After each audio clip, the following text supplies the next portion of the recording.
ശബരിമല സ്വർണ്ണക്കൊള്ള കേസിൽ അന്തിമ റിപ്പോർട്ട് സമർപ്പിക്കാൻ SITക്ക് ഹൈക്കോടതി കൂടുതൽ സമയം അനുവദിച്ചത് സംസ്ഥാന സർക്കാരിനും CPM-നും ആശ്വാസമായി. റിപ്പോർട്ടിൽ ഏതെങ്കിലും തരത്തിലുള്ള പരാമർശം ദേവസ്വം ബോർഡിനെതിരെയോ CPM നേതാക്കൾക്കെതിരെയോ വന്നിരുന്നുവെങ്കിൽ അത് തെരഞ്ഞെടുപ്പ് പ്രചാരണ രംഗത്ത് LDF-ന് വലിയ തിരിച്ചടിയായേനെ. അതേസമയം സ്വർണ്ണക്കൊടിമര പുനഃപ്രതിഷ്ഠയിലെ വിജിലൻസിന്റെ ക്ലീൻ ചിറ്റ് UDF-ന് രാഷ്ട്രീയ ആയുധമാവുകയും ചെയ്തു.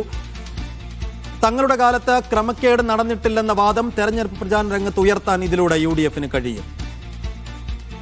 സെയ്ഫ് സൈനുലാബ്ദീൻ വിശദാംശങ്ങൾ നൽകും. സെയ്ഫ്, ഒരേപോലെ UDF-നും LDF-നും ആശ്വാസകരമായ വിവരങ്ങളാണ് ഇപ്പോൾ കോടതിയിൽ നിന്ന് പുറത്തു വന്നിരിക്കുന്നത്.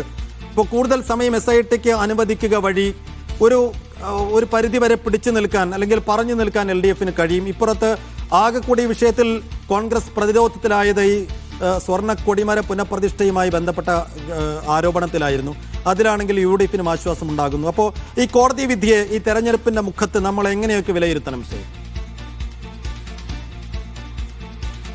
അത് ഈ ശബരിമലയുമായി ബന്ധപ്പെട്ട വിഷയങ്ങൾ, അത് എന്ത് ചെറിയ വിഷയമായാലും തെരഞ്ഞെടുപ്പിനെ സ്വാധീനിക്കുന്ന ഒരു പ്രധാനപ്പെട്ട ഘടകമാണ് എന്ന് കേരളത്തിലെ പൊതുസമൂഹം രാഷ്ട്രീയ പാർട്ടികൾക്ക് കാണിച്ചു കൊടുത്തിട്ടുണ്ട്. പ്രത്യേകിച്ച് CPM-ന് കാണിച്ചു കൊടുത്തിട്ടുണ്ട്. കാരണം 2019 സ്ത്രീ പ്രവേശനവുമായി ബന്ധപ്പെട്ട സുപ്രീം കോടതി വിധി വന്നതിന് പിന്നാലെ കേരളത്തിൽ നടന്ന കോലാഹലങ്ങളെക്കുറിച്ച് കൃത്യമായ ബോധ്യം CPM എന്ന പാർട്ടിക്കുണ്ട്. ആ സ്ത്രീകൾ പ്രവേശിക്കുന്നു, അതിനുശേഷമുണ്ടായ ക്രമസമാധാന പ്രശ്നങ്ങൾ വലിയ സംഭവമായി മാറുന്നു. പിന്നീട് ഇപ്പോൾ സുപ്രീം കോടതി വീണ്ടും ആ കേസ് പരിഗണിക്കുമ്പോൾ സർക്കാരിന്റെ നിലപാടിൽ തന്നെ മാറ്റം വരുന്ന തരത്തിലാണ് അന്ന് പ്രതിഷേധങ്ങൾ ഉണ്ടായത്.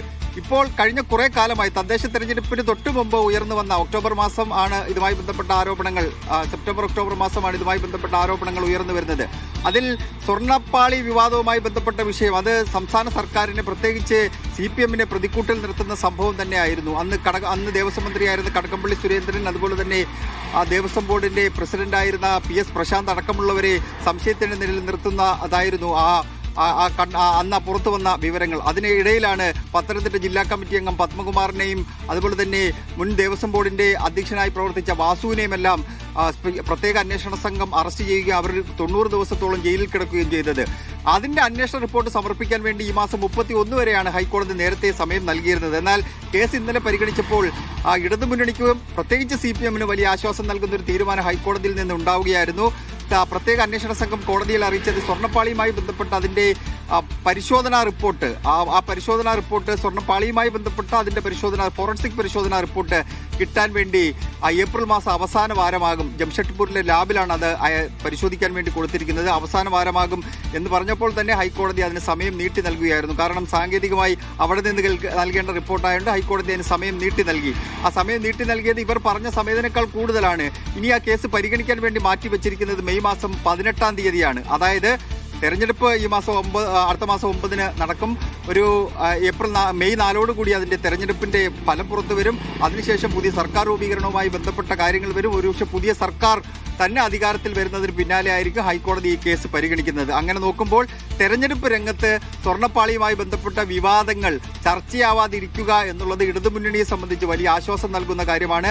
തദ്ദേശ തെരഞ്ഞെടുപ്പിൽ ശബരിമലയുമായി ബന്ധപ്പെട്ട ഈ വിഷയങ്ങൾ, ഈ സ്വർണ്ണപ്പാളിയുമായി ബന്ധപ്പെട്ട വിഷയങ്ങൾ തിരിച്ചടി ഉണ്ടാക്കിയെന്ന് CPM നേതൃത്വം സമ്മതിക്കുന്നില്ലെങ്കിലും ഘടകകക്ഷിയായ CPI അത് സമ്മതിക്കുന്നുണ്ട്. വീടാന്തരം കയറിയുള്ള സംസാരങ്ങൾക്കിടയിൽ, ഗൃഹ സന്ദർശനങ്ങൾക്ക് ഇടയിൽ പല വീടുകളിൽ നിന്നും ഈ ശബരിമലയുമായി ബന്ധപ്പെട്ട ഈ പ്രശ്നം ഞങ്ങൾക്ക് കേൾക്കേണ്ടി വന്നുവെന്ന് CPIയുടെ സംസ്ഥാന സെക്രട്ടറി നമ്മോട് തന്നെ പറഞ്ഞിട്ടുണ്ട്. അതുകൊണ്ട് ആ വിവാദം തദ്ദേശ തെരഞ്ഞെടുപ്പിനെ ബാധിച്ചെങ്കിൽ ഈ തെരഞ്ഞെടുപ്പിനെ ബാധിക്കാതിരിക്കാൻ വേണ്ടി ഈ ഹൈക്കോടതിയുടെ ഈ നിലപാട് ഒരു പ്രധാനപ്പെട്ട ഘടകമായി മാറി എന്നുള്ള ആശ്വാസത്തിലാണ്. രണ്ട് വശങ്ങളും ഒരുപക്ഷെ വിജിലൻസിനെ വിട്ടുകൊണ്ട് വേണമെങ്കിൽ ഒരു രാഷ്ട്രീയ പ്രേരിതമായ ഒരു അവസ്ഥയിലേക്ക് അതിനെ എത്തിക്കാമായിരുന്നു സർക്കാർ, പക്ഷെ അത് ഉണ്ടായില്ല. വിജിലൻസ് ആ വിഷയത്തിൽ സർക്കാരിന് അന്നത്തെ ദേവസ്വം ബോർഡിന് ഒരു ക്ലീൻ ചിറ്റ് നൽകുക വഴി വിജിലൻസിന്റെ ആ നീക്കത്തെ നമ്മൾ എങ്ങനെ എടുക്കണം? അത് നൽകുന്ന ആശ്വാസം എത്രയാണ് UDF-ന്?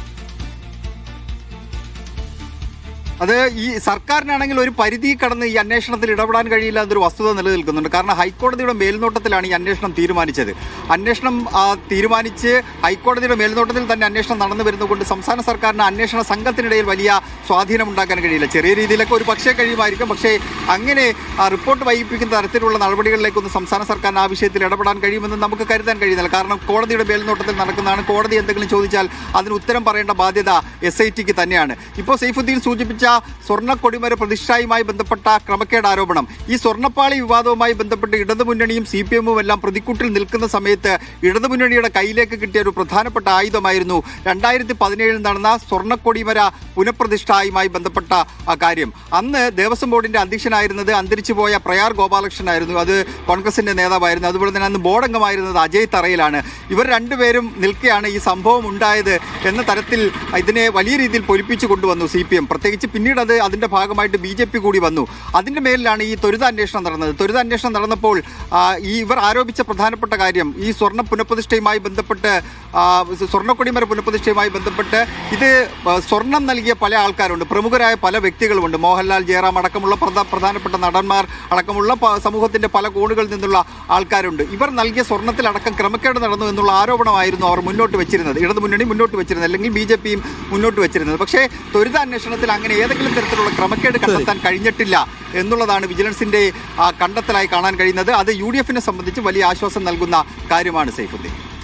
യെസ്, എന്തായാലും ശബരിമല സ്വർണ്ണക്കൊള്ളയുമായി ബന്ധപ്പെട്ട് ഹൈക്കോടതിയുടെ ദേവസ്വം ബെഞ്ചിൽ നിന്നുണ്ടായ ഏറ്റവും പുതിയ പ്രതികരണം LDFന് വലിയ ആശ്വാസം നൽകുന്ന ഒന്നാണ്. വെച്ചാൽ SITക്ക് കൂടുതൽ സമയം നൽകിയിരിക്കുന്നു. മെയ് 14-നായിരിക്കും ഇനി ആ കേസ് പരിഗണിക്കുക. അപ്പോഴേക്കും വോട്ടെണ്ണലടക്കം കഴിഞ്ഞ് പുതിയ മന്ത്രിസഭ, പുതിയ സർക്കാർ അധികാരത്തിൽ വരും.